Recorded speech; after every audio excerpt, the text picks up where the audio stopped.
कहानी की शुरुआत करीब 4 साल पहले होती है। साहिल और मैं बीटेक की पढ़ाई कर रहे थे। हम दोनों वहाँ पर एक रूम लेकर रहते थे। मैं थोड़ा पढ़ाई लिखाई में ध्यान देने वाला लड़का था और साहिल को घूमना फिरना बहुत पसंद था। साहिल हमेशा नई जगह पर घूमना पसंद करता था, जबकि मैं अपने घर पर बैठकर पढ़ाई करना ज़्यादा पसंद करता था।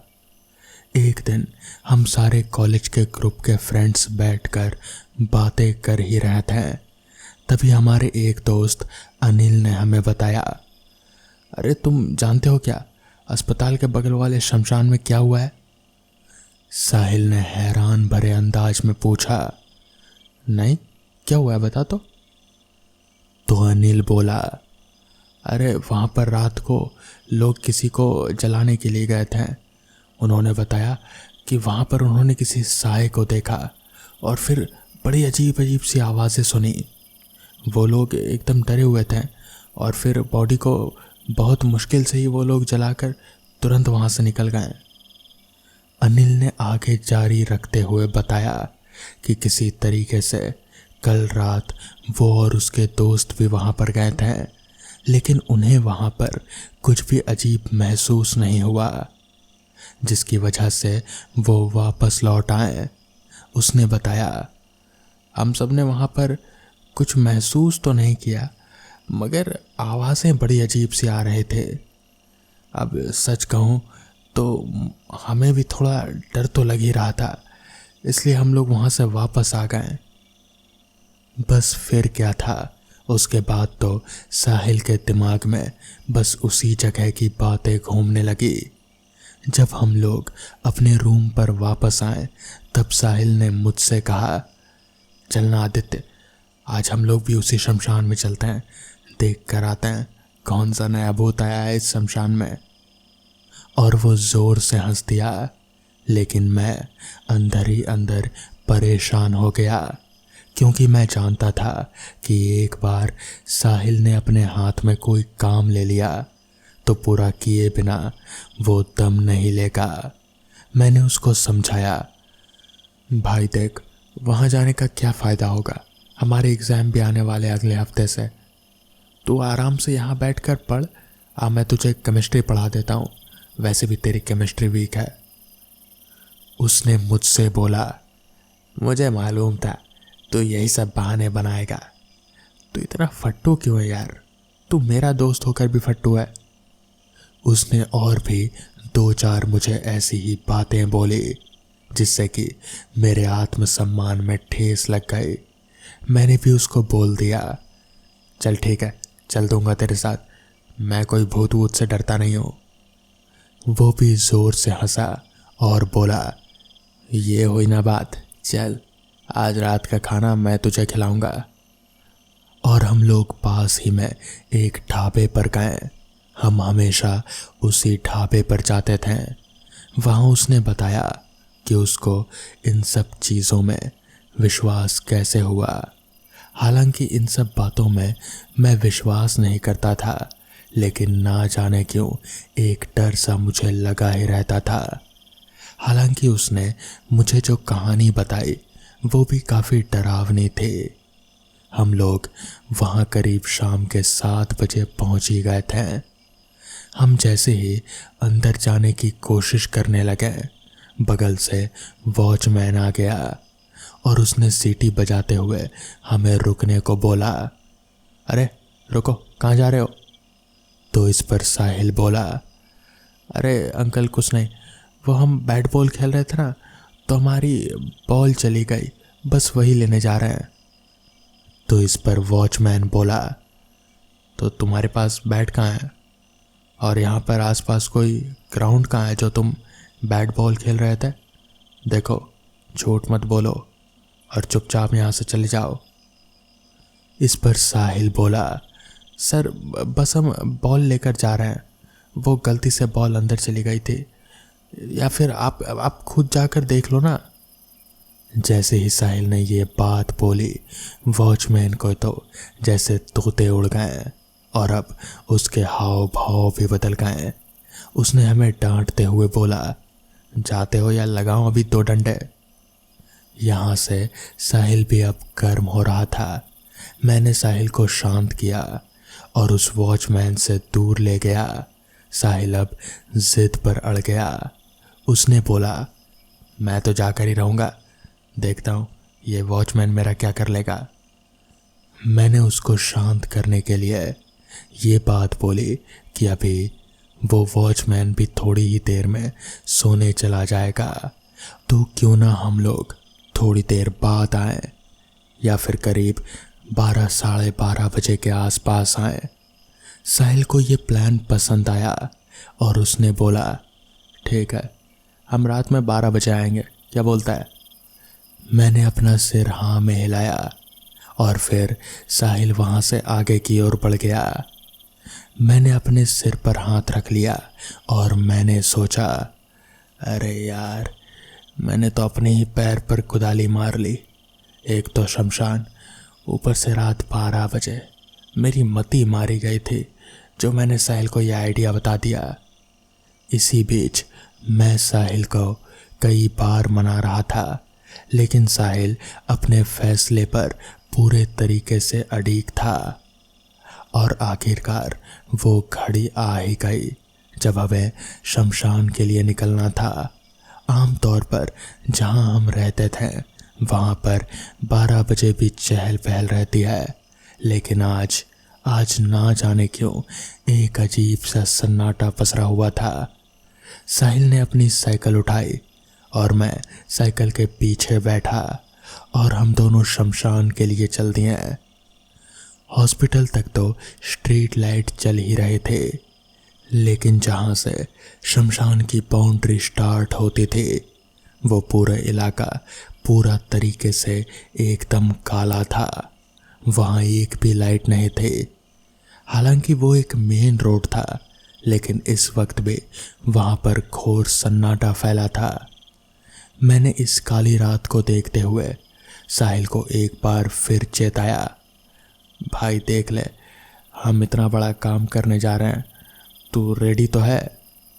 इस पर साहिल ने जवाब दिया, मैं हमेशा रेडी रहता हूँ, तू बता तेरे अंदर क्या चल रहा है। मैंने बोला, देख मुझे डर तो नहीं लगता, मगर मैं अंदर नहीं चल सकता यार। देख मैं बाहर ही खड़ा रहूँगा, अगर कोई आया तो मैं तुझे बता दूंगा। साहिल ने भी हाँ कहा और वो बेचारा शमशान के अंदर चला गया। थोड़ी दूर तक तो मैं उसको देख पा रहा था कि वो अपनी फ्लैश लाइट चलाकर बिल्कुल शमशान के बीचों बीच जा रहा था। थोड़ी देर बाद वो रोशनी भी दिखने गायब थी कि तभी मैंने आवाज़ सुनी, कोई सीटी बजा रहा था। मैंने अंदर हल्की सी आवाज़ लगाई, साहिल, साहिल कोई आ गया है, ए साहिल जल्दी बाहर आ। लेकिन अंदर से कोई भी आवाज़ नहीं आई। मैंने थोड़ा और तेज आवाज़ में बोला, साहिल, साहिल कहाँ है तू।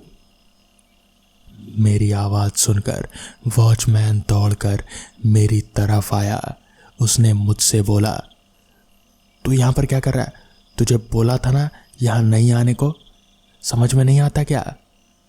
मेरे मुंह से कोई आवाज़ नहीं निकली। उस वॉचमैन ने मेरी तरफ निगाह डालते हुए कहा, अरे तुम इतने डरे हुए क्यों हो, बताओ क्या हुआ। तुम तो ऐसे डरे हो मानो कोई भूत देख लिया हो। मैंने डरते हुए बोला, मैंने भूत तो नहीं देखा, लेकिन वो भूत देखने गया है। उसने हैरानी भरी निगाह से मेरी तरफ देखा और फिर कहा, भूत देखने गया है मतलब कौन गया है अंदर, कहाँ गया है। मैंने डरकर सारी कहानी उस वॉचमैन को बता दी।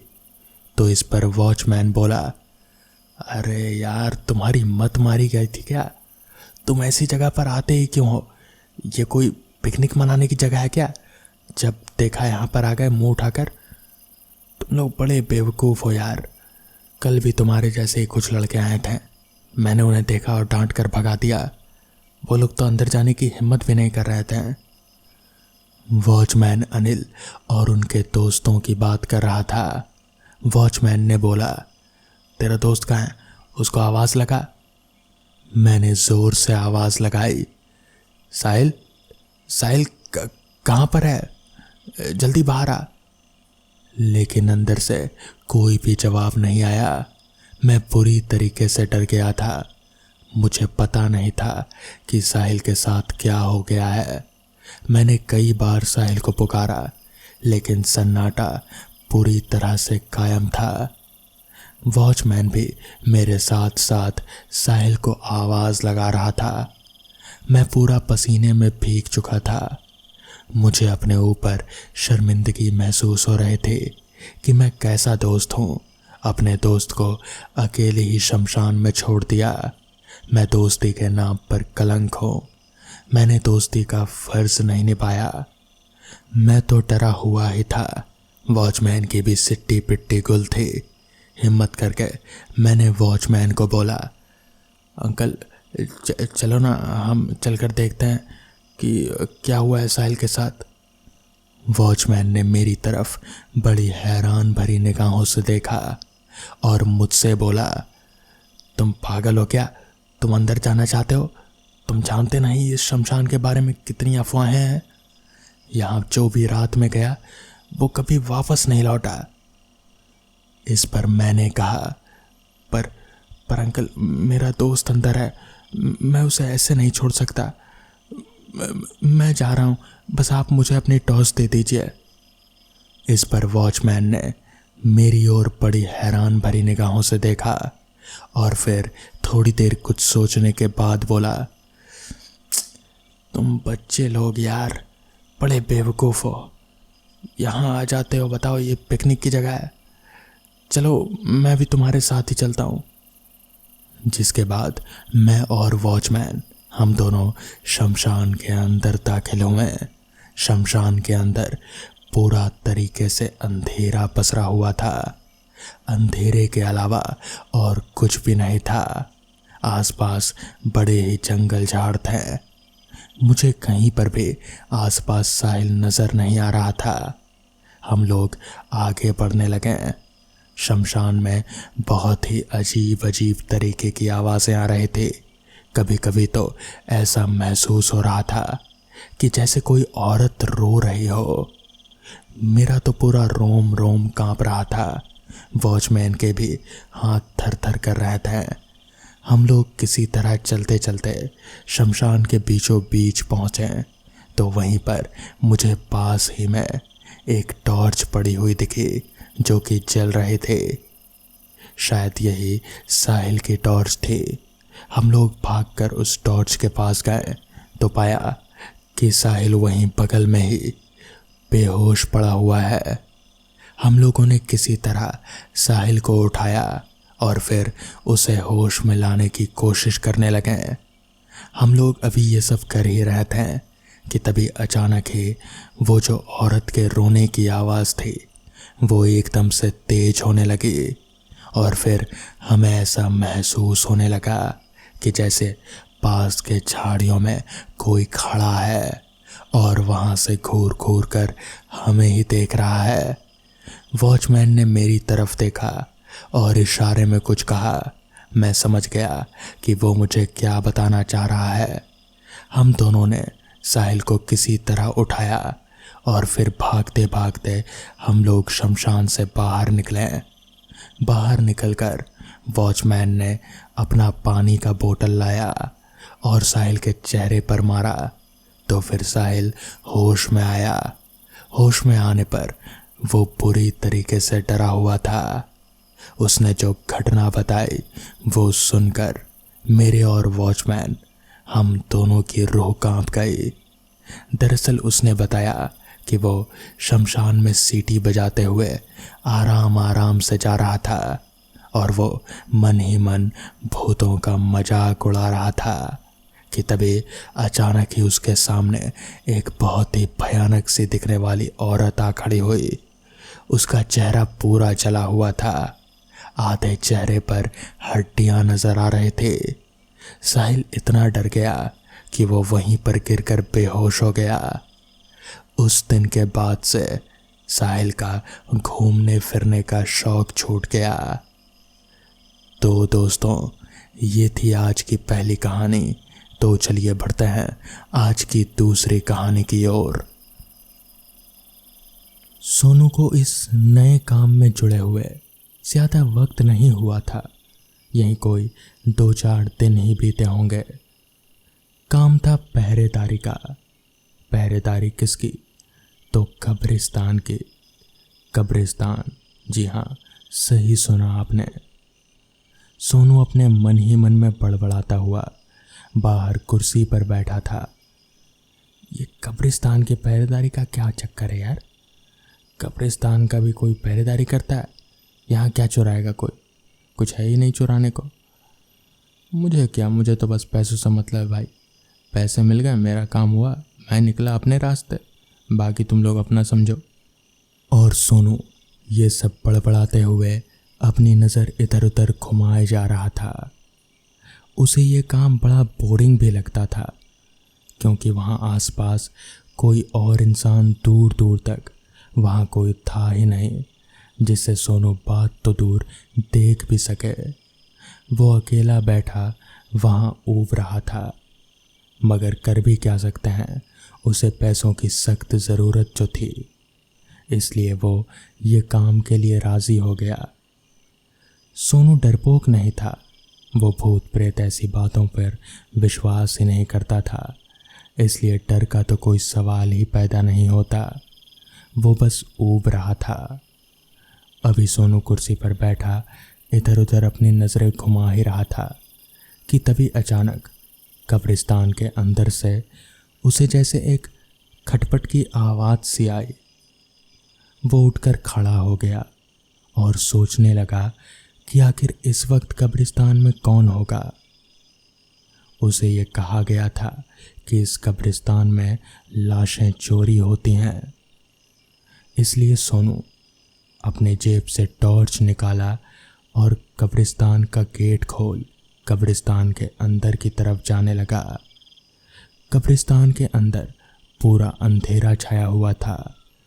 कहीं भी रोशनी का कोई जरिया नहीं था।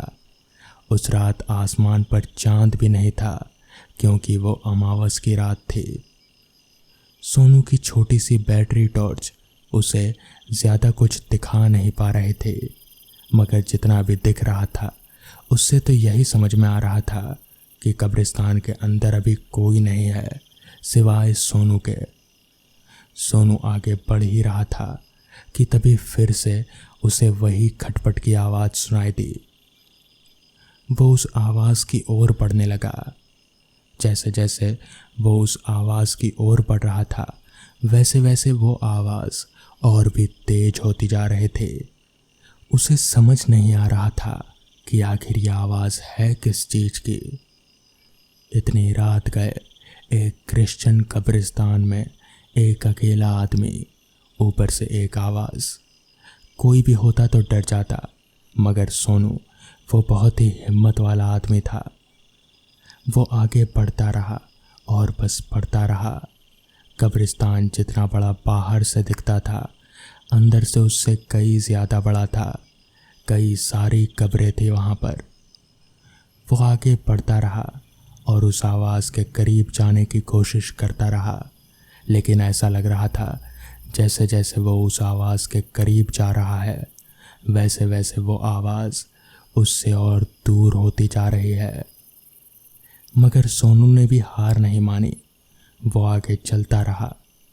चलते चलते आखिरकार वो आवाज़ उसके करीब आ ही गई, यानी कि वो उस आवाज़ के पास पहुंच ही गया। वो आवाज़ एक कब्र के पास से आ रही थी। एक कब्र, जी हाँ, ऐसा लग रहा था जैसे उस कब्र के अंदर से कोई कुछ बोलने की कोशिश कर रहा था। अब सोनू को डर लगने लगा। भले कितना ही वो बहादुर था, मगर एक कब्र के अंदर से आवाज़, ये उसने कभी नहीं सोचा था। तो वो बहुत ज़्यादा डरने लगा था। मगर तभी कब्र की वो ऊपर की जो सीमेंट की परत थी, वो अचानक से हिलने लगी। सुमित डर के मारे कंपकपाने लगा। तभी अंदर से आवाज आई, रुको रुको, डरो मत। ये आवाज एक औरत की आवाज थी। अब सोनू बहुत ज्यादा डरने लगा था। वो वहां से भागने ही वाला था कि तभी वो आवाज और तेज हो गई। प्लीज प्लीज रुको, भागो मत, मेरी मदद करो। सोनू वहां पर रुका और उसने कांपती आवाज में पूछा, कौन हो तुम? क्या मदद चाहिए मुझसे? तभी कब्र के अंदर से आवाज आई, मेरा नाम मैरी है, मेरी मौत नहीं हुई थी, मुझे मारा गया था। प्लीज़ प्लीज़ मेरी मदद करो, मैं तुमसे भीख मांगती हूँ। कल अगर कोई ऑफिसर आया और मेरे बारे में पूछा तो उसे बता देना। वो मेरे पति हैं, वो शहर से बाहर गए थे तो उनके आए बगैर ही मुझे दफना दिया गया। बस तुम उन्हें इतना बता देना कि मेरी मौत नहीं हुई थी, मुझे मारा गया था। बाकी वो सारा कुछ देख लेंगे, बस मेरा ये काम कर दो। और फिर वो आवाज़ कहीं हवा में लुप्त सी हो गई। सोनू डरते डरते वापस कब्रिस्तान के बाहर आकर बैठ गया। उसे समझ नहीं आया था कि अभी अभी जो कुछ हुआ क्या वो सच था या फिर बस एक सपना। खैर, अगली सुबह एक पुलिस ऑफिसर वहां पर उस कब्र के ऊपर फूल रखने आया था। सोनू ने उस ऑफिसर से बात की और उन्हें सारा माजरा बता दिया, जिसके बाद वो ऑफिसर वहां से चले गए। कुछ दिनों बाद पता चला कि उस ऑफिसर ने जांच पड़ताल की और जिससे ये निष्कर्ष निकला कि मैरी की मौत नहीं हुई थी बल्कि उसका कत्ल हुआ था, और उसका कत्ल किसी और ने नहीं बल्कि उसके पड़ोसी ने किया था। और इस तरह से सोनू ने एक भूत को इंसाफ दिलाया। तो दोस्तों, ये थी आज की कहानी। अगर आपको ये कहानियाँ पसंद आई हों तो वीडियो को लाइक और चैनल को सब्सक्राइब करना ना भूलें। तो मैं आपका दोस्त आर्यन जल्द ही मिलूँगा आपसे ऐसी ही नई कहानियों के साथ। तब तक के लिए अपना ख्याल रखें।